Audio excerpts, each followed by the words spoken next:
আওয়ামী লীগ শাসনের সময় ছিল বিরোধী মত দমনে বিচার বহির্ভূত হত্যা, গুমের অভিযোগ।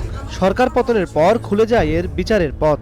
৮ অক্টোবর সাবেক বর্তমান ১২ সেনা কর্মকর্তা সহ ১৭ জনকে অভিযুক্ত করে র্যাবের টিএফআই সেলে গুমের অভিযোগ আনে প্রসিকিউশন। পরে দুপক্ষের শুনানি শেষে এ মামলার অভিযোগ গঠনের আদেশ আসার কথা ছিল রোববার। তবে আসামি পক্ষের আবেদনে সে আদেশ আসবে মঙ্গলবার। সংক্রান্ত যে মামলাটি চলমান রয়েছে, প্রসিকিউশনের অভিযোগ, মামলার কার্যক্রম বিলম্বের চেষ্টা করছে আসামি পক্ষ।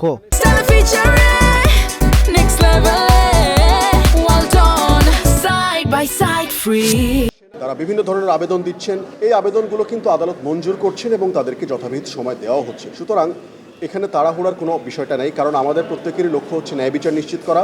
ন্যায় বিচার নিশ্চিত করার জন্য যতটুকু প্রয়োজন আমাদের প্রসিকিউশনের পক্ষ থেকে আমরা কোর্টকে ততটুকুই সহযোগিতা করব এবং ডিফেন্সের একই কাজ করব বলে আমরা প্রত্যাশা রাখি।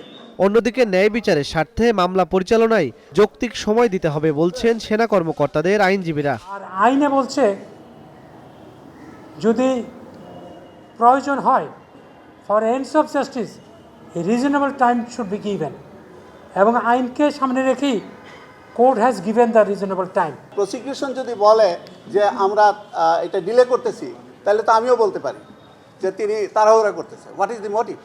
আমার আসামিরা জেলে আছে, আমি কেন ডিলে করবো? I want to do justice, এবং সেই জন্য আমার যেই পরিমাণ সময় দরকার রিজনেবলি, আমি সেই সময়টুকু চাচ্ছি।